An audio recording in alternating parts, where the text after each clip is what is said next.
बहुत पुराने समय की बात है। किसी गांव में एक हज्जाम रहा करता था। निकम्मा निखट्टू दिन भर घर पर पड़ा रहता।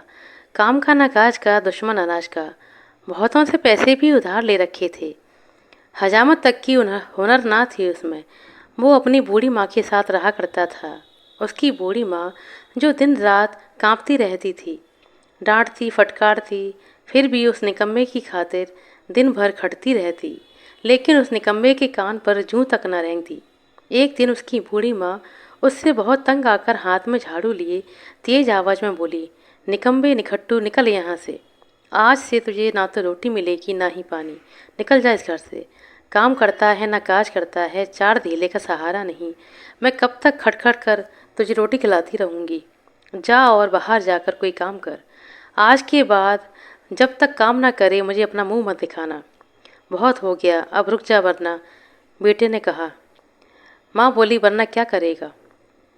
माँ एक और झाड़ू मारती है। अब मारेगी तो सच में चला जाऊंगा, बेटे ने कहा। माँ ने कहा, जा निकल जा यहाँ से। बेटा बोला, मैं सचमुच चला जाऊंगा और फिर वापस कभी नहीं आऊँगा। माँ बोली, मत आना, समझ लूँगी कि मैं निपुती ही थी। ऐसी निखट्टू औलाद होने से बे औलाद होना ही अच्छा होता है। इतना अपमान अब इस घर में मैं नहीं रहूँगा। जब तक धन नहीं कमाऊँगा इस घर में लौटकर कभी नहीं आऊँगा। ना रोटी खाऊँगा ना पानी पीऊँगा। इस घर की देहरी पर एक कदम नहीं रखूँगा। जा रहा हूँ, जोर से चिल्लाते हुए बेटे ने कहा। जब तक धन नहीं कमाऊँगा इस घर में अब लौट कर नहीं आऊँगा। इस घर की देरी अब मेरे लिए अनजानी है। अब लौटकर तभी आऊँगा जब बहुत सारा धन कमा लूँगा। इस तरह वह बार बार बड़बड़ाता हुआ जंगल की तरफ निकल गया। चांदनी रात का समय था। रंग बिरंगे वृक्षों के लकड़ियों से बच्चे खेल रहे थे।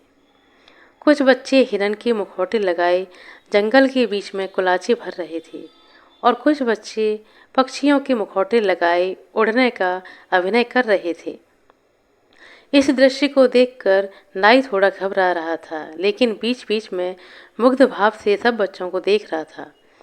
तभी उसने एक ब्रह्म राक्षस को अपनी तरफ आते हुए देखा। राक्षस को देखते ही नाई की हालत खराब हो गई, लेकिन वह डर से छिपने की कोशिश करने लगा। ब्रह्म राक्षस नाई को देखकर खुश होकर जोर जोर से नाचने लगा। नाई अपने डर को छिपाने के लिए राक्षस की ही तरह नाचने लगा। अब दोनों को एक दूसरे को देखकर आश्चर्य हुआ। फिर हिम्मत करके नाई ने पूछा, तुम कौन हो। राक्षस ने कहा, मैं ब्रह्म राक्षस हूँ, ब्रह्म राक्षस। डर को छिपाते हुए नाई ने फिर से पूछा, ब्रह्म राक्षस, कमाल है। तो ब्रह्म राक्षस देखने में ऐसे लगते हैं। ऐसे होते हैं से क्या मतलब तुम्हारा, ब्रह्म राक्षस ने पूछा।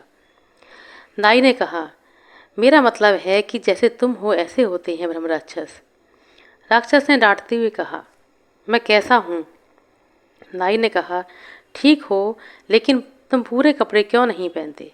या तो तुम्हारे पास कपड़े हैं नहीं या तुम्हें ऐसे रहने की आदत है। अब राक्षस ने गुस्से में बोला, मैं तो ऐसे ही रहता हूँ। वह बोला, ओह, तो तुम्हें ऐसा रहना पसंद है, चलो छोड़ो। तुम यह बताओ कि तुम ब्रह्म राक्षस कैसे बने।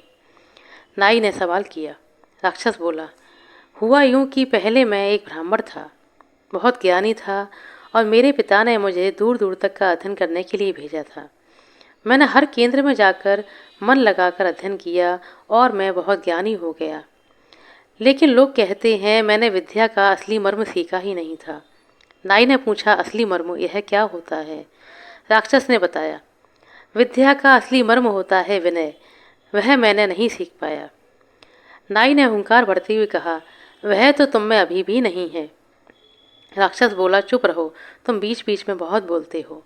अब बोलोगे तो मैं कुछ नहीं बताऊंगा, समझे। नाई बोला, ठीक है, तुम बहुत जल्दी भड़क जाते हो। नाई ने शांति से कहा। अब राक्षस ने आगे बताया, तो ज्ञान का अभिमान मुझ में आ गया और मैं बाकी सब लोगों को अपने सामने मूर्ख समझने लगा। किसी को भी ज्ञान का पात्र नहीं मानता था मैं एक योग्य शिष्य की तलाश कर रहा था, पर मेरी अक्ल पर तो अभिमान का पर्दा पड़ा था। मुझे भला योग्य शिष्य कैसे मिलता। मैंने अपना ज्ञान किसी को नहीं दिया और एक दिन मैं मर गया, इसलिए मैं पिशाच बना। पर अब मैं एक राक्षस हूँ, ब्रह्म राक्षस। ब्रह्म राक्षस खुशी से झूम उठा। नाई ने पूछा, पर तुम इतने खुश क्यों हो रहे हो और नाच क्यों रहे हो? तुम तो लगता है निरे काठ के उल्लू हो, तुम इतना भी नहीं समझ सकते। एक राक्षस के लिए इस चांदनी रात में इससे ज़्यादा खुशी की बात क्या हो सकती है कि उसे नरम नरम मांस खाने को मिलेगा। अब मैं तुम्हें मार कर तुम्हारा मांस खाऊंगा। मैं सोच भी नहीं सकता था कि इस जंगल में इतनी रात गई किसी मनुष्य का नरम नरम मांस खाने को मिलेगा। मैंने कई दिन से किसी मनुष्य का मांस नहीं खाया है। हंसता हुआ और झूमकर नाचता हुआ ब्रह्म राक्षस नाई से बोला। नाई ने हंसी उड़ाते हुए कहा, तुम सचमुच बहुत बुद्धू हो। तुम्हारा ज्ञान ना पिछले जन्म में तुम्हारे काम आया और ना ही इस रूप में तुम्हारे काम आया। तुम में तो रत्ती भर की व्यावहारिक बुद्धि है ही नहीं। राक्षस बोला, यह व्यावहारिक बुद्धि क्या होती है? नाई ने कहा, अरे व्यावहारिक बुद्धि होती है। राक्षस ने फिर से पूछा, लेकिन इसका मतलब क्या होता है? ओह, तुम्हें ज्ञान के सबसे सुंदर फल के बारे में पता ही नहीं है, तो फिर तुम्हें क्या पता है? यह तो ज्ञान का सबसे खास फल होता है। तुम्हारे गुरुओं ने तुम्हें इस फल के बारे में बताया ही नहीं। कमाल है, लगता है तुम किसी के प्यारे शिष्य नहीं रहे, वरना ऐसे कैसे हो सकता है कि ज्ञान के इस फल के बारे में तुम्हारे गुरु ने तुम्हें ना बताया हो। होता है, ऐसा भी होता है। हर गुरु एक ना एक गुण अपने चेले से जरूर छिपा लेता है। बिल्ली ने जैसे शेर को पेड़ पर चढ़ना नहीं सिखाया, तुम्हारे गुरु ने तुमसे इस मुख्य ज्ञान को छिपा लिया। खैर, अब क्या हो सकता है? नाई ने मुस्कुराते हुए कहा। राक्षस, लेकिन तुम इतने खुश क्यों हो रहे हो? नाई ने कहा, अब यही तो बात है, तुम में व्यावहारिक बुद्धि होती तो तुम समझ पाते। राक्षस ने कहा, फिर से व्यावहारिक बुद्धि? नाई बोला, मेरा मतलब है तुम्हें खुश होने से पहले सोचना चाहिए था कि एक मनुष्य इतनी रात इस घने जंगल में अकेला और निहत्था क्यों घूम रहा है। इसके बारे में तुम्हें सोचना चाहिए था कि एक मनुष्य राक्षस को सामने देखकर भी क्यों नहीं डर रहा। पर तुम तो सचमुच अकल से पैदल हो। तुमने एक मनुष्य को देखा और सोच लिया कि तुम्हारे खाने का इंतजाम हो गया। ब्राह्मण होना इसलिए खाने के अलावा तुम्हें कुछ सूझता ही नहीं। पेटू आदमी ज्ञानी हो या ज्ञानी आदमी पेटू, दोनों ही बेकार होते हैं। राक्षस बोला, पहेलियां मत बुझाओ, देखो मुझे बहुत तेज गुस्सा आ रहा है। सीधे सीधे बताओ तुम्हारी बात का क्या मतलब है? वरना, नाई बोला, वरना क्या? वरना तो मुझे खा जाओगे। राक्षस बोला, हाँ, मैं तुम्हें खाऊंगा। नाई ने कहा, चलो मैं तुम्हें बता ही देता हूँ। तुम भी क्या याद रखोगे कि एक बुद्धिमान मनुष्य से तुम्हारा पाला पड़ा था। तो तुम यह जानना चाहते हो कि मैं इतना खुश क्यों हो रहा हूँ? राक्षस गुस्से में चीखते हुए बोला, हाँ, मैं जानना चाहता हूँ। नाई ने कहा, तो सुनो, मैं भी नहीं चाहता कि आगे भी तुम प्रेत योनि में ही भटकते रहो। सच बात यह है कि हमारे देश का राजकुमार सख्त बीमार है। तरह तरह के इलाज किए गए, लेकिन कोई फायदा नहीं। दूर दूर से हकीम आए, वैद्य आए, लेकिन महीनों गुजर गए, रोग किसी की पकड़ में नहीं आ रहा था। राक्षस गुस्से में बोला, बकवास बंद करो, इसमें और तुम्हारे नाचने में क्या संबंध है? नाई बोला, तुम भी यार कितने बेसब्र हो। बहुत ही बेसब्र किस्म के राक्षस हो, पूरी बात सुनते ही नहीं और चीखने लगते हो। दूर दूर से आए चिकित्सकों ने राजकुमार को देखा और बस एक ही नतीजे पर जा पहुंचे। राक्षस ने पूछा, किस नतीजे पर पहुंचे? नाई ने कहा, इस नतीजे पर कि अगर राजकुमार को 101 ब्रह्म राक्षसों के हृदय का रक्त पिलाया जाए तो वह ठीक हो सकता है। किस्से गढ़ने में वह नाई बहुत उस्ताद था। बचपन में सुना हर किस्सा उसे मुंह जमाने याद था। राक्षस ने गुस्से में पूछा, फिर क्या हुआ? नाई बोला, राजा ने इस सारे राज्य में मुनादी पिटवाई है कि जो भी शख्स 101 ब्रह्म राक्षसों के हृदय का रक्त लाकर राजकुमार की दवा के लिए देगा, उसे राजा अपना आधा राज्य इनाम के रूप में देगा और अपनी सुंदर राजकुमारी से उस व्यक्ति का विवाह कर देगा। यकीन करो, मैंने 100 ब्रह्म राक्षसों को पकड़ लिया है, बस एक की कमी है, तुमसे मिलकर वह 101 की गिनती भी पूरी हो गई है। राक्षस जोर जोर से हंसते हुए बोला, तुम्हें क्या लगता है तुम इतनी आसानी से मुझे पकड़ लोगे? अरे, मेरा वह छोटा सा आईना कहाँ है? नाई ने खुद से प्रश्न किया। नाई बार बार अपनी अलग अलग जेबों में हाथ डालकर तलाश करता है, फिर एक जेब से एक छोटा सा आईना निकालकर उसे अपनी मुट्ठी में ले लेता है और कहता है, हाँ, पकड़ लूँगा। मैंने तो तुम्हें पहले ही पकड़ लिया है। तुम्हारी आत्मा को मैंने कैद कर लिया है और अब तुम्हारी आत्मा मेरी मुट्ठी में है। अगर तुम्हें भरोसा ना हो तो क्या मैं तुम्हें दिखाऊं? राक्षस ने डरते हुए कहा, दिखाओ। नाई ने आईने में राक्षस को दिखाया।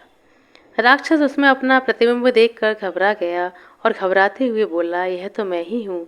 यह तुमने कैसे किया? तुम तो बहुत चालाक हो। मुझे बातों में लगाकर तुमने मेरी आत्मा को चुरा लिया। यह गलत बात है। अब मेरी आत्मा मुझे वापस करो। अच्छा, जिससे तुम मुझे खा जाओ। अब तुम मेरा कुछ नहीं कर सकते। अब मैं जाऊंगा और राजा को जाकर बताऊंगा और तुम्हें ले जाकर राजा को सौंप दूंगा और बहुत सारा इनाम पाऊंगा। नाई ने कहा। परम राक्षस गिड़गिड़ाते हुए बोला, देखो, मुझे माफ़ कर दो।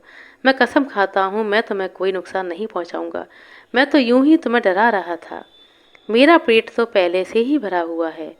मैं तो पहले ही तय कर चुका हूँ कि मैं कभी मनुष्य का मांस नहीं खाऊंगा। नाई बोला, यह नहीं हो सकता। तुम्हें छोड़ दूंगा तो मेरा तो बहुत नुकसान हो जाएगा। मैं एक गरीब आदमी हूँ और इतना अच्छा मौका मुझे भला दोबारा कैसे मिलेगा? अब बताओ मैं इसे कैसे छोड़ दूँ, तुम ही सोचो। राक्षस ने कहा, तुम्हारा कोई नुकसान नहीं होगा। राजा तुम्हें क्या देगा? सिर्फ आधा राज्य देगा ना। मैं तुम्हें 7 रियासतों के बराबर धन दे सकता हूँ। मुझे छोड़ दो, मैं वादा करता हूँ मैं इस जंगल को छोड़कर चला जाऊँगा। नाई ने कहा, तुम क्या मुझे बुद्धू समझते हो? इस जंगल में धन कहाँ से आएगा? और आ भी गया तो इतने सारे धन को मैं अपने घर तक कैसे ले जाऊंगा? राक्षस बोला, इसकी चिंता मत करो। खजाना तो यहीं तुम्हारे पीछे जो पेड़ है उसी के नीचे दबा हुआ है। आओ, मैं तुम्हें दिखाता हूँ। ब्रह्म राक्षस पीछे खड़े पेड़ को धक्का देकर हटाता है और उसके नीचे से धन से भरा हुआ कलश देता है। नाई इतना धन देखकर बहुत खुश हुआ। नाई ने सवाल किया, अब इसे मेरे घर तक कैसे पहुंचाओगे? राक्षस बोला, मेरी शक्ति पर भरोसा करो। मैं पलक झपकते ही इस पूरे धन को तुम्हारे घर तक पहुंचा दूंगा। और सारा धन राक्षस ने नाई के घर पहुंचा दिया। धन सारा राक्षस ने उसके घर पहुंचाया और नाई ने उससे एक नया घर बनवाया। फिर एक दिन उसने ब्याह रचाया और सुंदर सी बहू लेकर घर में आ गया। सुविधा का हर सामान जुटाया। राक्षस था लेकिन अब भी घबराया। बोला, मुझको मुक्ति दे दो, अब नहीं कोई कर्ज बकाया। नाई ने सोचा, इसे अब मुक्त कर देता हूँ, लेकिन इतनी जल्दी इसको मुक्ति देना ठीक नहीं और बकाया कामों को भी निपटा लेना अच्छा होगा। राक्षस नाई के आगे हाथ जोड़कर मुक्ति के लिए विनती करने लगा। नाई ने कहा, देखो, मेरे खेतों में फसल तैयार खड़ी है और मुझे अभी बहुत सारे काम हैं। तुम उस फसल को काट कर खलियान में रख दो। इसके बाद ही मैं तुम्हें मुक्त कर दूंगा। ब्रह्म राक्षस ने झिझकते हुए कहा, लेकिन। नाई बोला, लेकिन वेकिन कुछ भी नहीं। शुक्र मनाओ कि मैंने तुम्हें राजा के हवाले नहीं किया। मरता क्या ना करता। राक्षस ने सिर झुकाया और खेत पर काम करने के लिए चल दिया। इसी बीच एक दिन नाई के घर के अंदर अचानक से बर्तन गिरने और एक औरत के चिल्लाने की आवाज़ें आती हैं। नाई ने पूछा, अरे क्या हुआ? इतना शोर क्यों मचा रखा है? नाई की पत्नी चिल्लाते हुए और हाथ में एक बड़ी सी कटार लिए आती है। नाई घबराते हुए पूछता है कि भगवान, यह तुम किस दुश्मन के सिर काटने के लिए ले जा रही हो?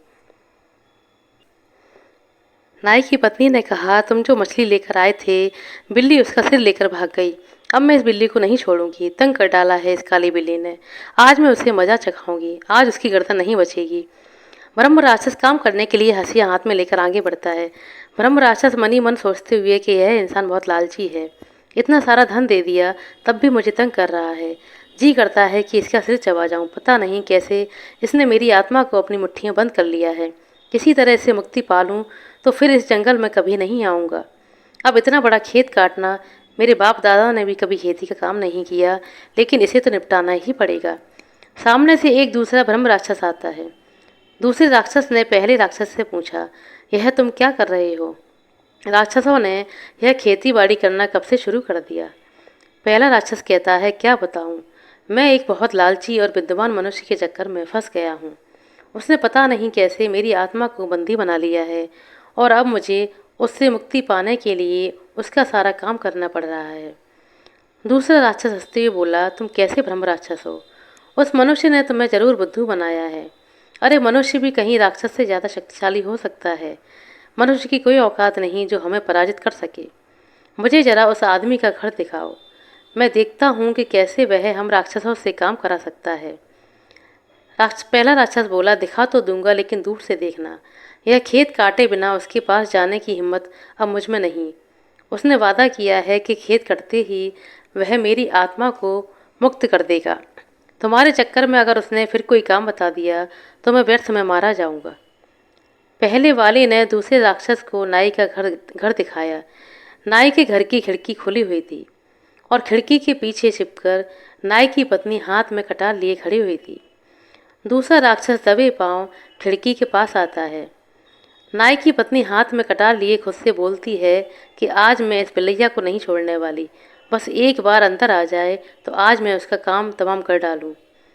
दूसरा राक्षस अपना झबरा सिर धीरे से खिड़की के अंदर घुसाता है और पत्नी तेजी से कटार से पार करती है। सिर तो बच जाता है पर राक्षस की नाक कट जाती है। लहूलुहान ब्रह्म राक्षस मार डाला चिल्लाते हुए बाहर की ओर भागता है। पहला राक्षस कहता है, मालिक मैंने पूरे काम को निपटा दिया है, फसल खलिहान में पहुंचा दी है। अब तुम भी अपना वादा पूरा करो और मुझे मुक्ति दे दो। नाई मुस्कुराते हुए जेब से आईना निकालता है और कहता है, तुम भी क्या याद रखोगे, एक वादे के पक्के आदमी से तुम्हारा पाला पड़ा था। नाई ने आईने को उल्टा किया और आईने की दूसरी तरफ राक्षस को दिखाया और कहा, देखो अब इसमें तुम्हारी आत्मा नहीं है, मैंने तुम्हें मुक्त कर दिया। राक्षस खुशी से झूमता हुआ वहां से चला गया और जैसा उसने वादा किया था वह दोबारा लौटकर जंगल की तरफ नहीं आया। दोस्तों, धैर्य और संयम से बड़ी मुसीबतें टल जाती हैं और साहस से बड़ी कोई शक्ति नहीं होती है। प्रत्येक इंसान को अपने विवेक का प्रयोग जरूर करना चाहिए। आशा करते हैं दोस्तों आपको हमारे साथ सुनाई गई यह कहानी अच्छी लगी होगी। कहानी अच्छी लगी हो तो कृपया लाइक कर दें, शेयर कर दें। चैनल पर नए हैं तो सब्सक्राइब कर लें। अपना कीमती समय देने के लिए बहुत बहुत धन्यवाद। मिलते हैं अगले वीडियो में, तब तक के लिए नमस्कार।